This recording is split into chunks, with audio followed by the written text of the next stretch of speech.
Well, this is where you can really see the tragedy of Yemen.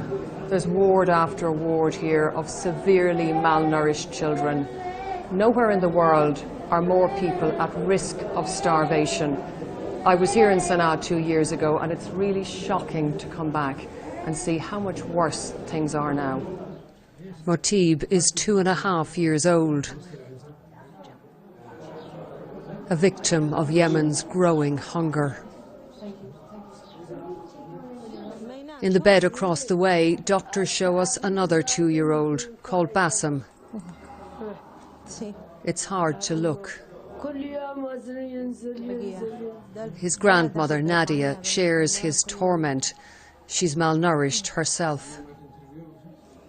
Bassem was born into the poorest nation in the Arab world, but war has pushed Yemen to the brink. And now the currency has collapsed. Food prices have doubled in a month. Dr. Nicola, who is trained in Liverpool, says only peace will save Yemen's children.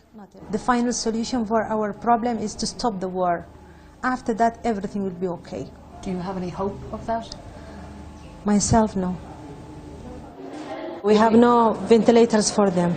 Dr. Nicola has been displaced by the war 3 times.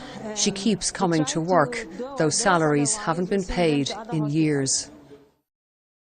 The United Nations is warning that if the war continues, famine could engulf Yemen in the next 3 months. I think many of us felt, as we went into the 21st century, that it was unthinkable that we could see a famine like we saw in Ethiopia, that we saw in Bengal, that we saw in parts of the Soviet Union. That was just unacceptable. Many of us had confidence that that would never happen again, and yet the reality is that in Yemen that is precisely what we are looking at. We predict that we could be looking at 12 to 13 million innocent civilians who are at risk of dying from the lack of food. Do you think we should be ashamed?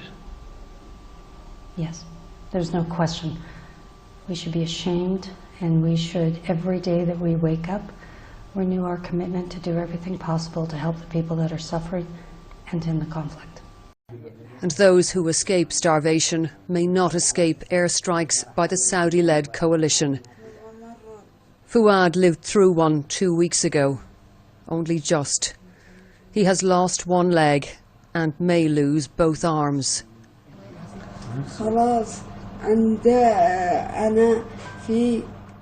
I was at a clinic, he says, in the city of Hodeidah when I was hit. He wants us to hear his story, but is unable to say much more. Medical staff tell us Fuad is a nurse himself. He and his colleagues were hit trying to save others. They heard airplanes above them, says Mohammed Osimi, but they didn't think they would be targeted. They were treating victims of other airstrikes. 5 people were rescued, but he's the only one who survived. In the market nearby, a bitter harvest for Yemen, food that many here can no longer afford.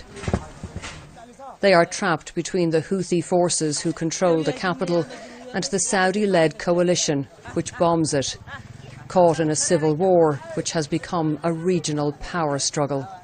People here feel abandoned and wonder why the world has let them suffer for so long.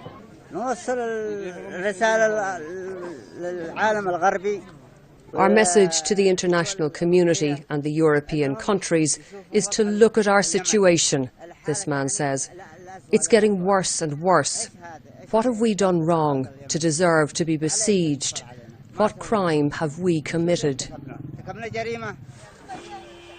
Yemen has been called the forgotten war, but more than 3 years on, many here say it is not forgotten. It is ignored. Orla Guerin, BBC News, Sanaa.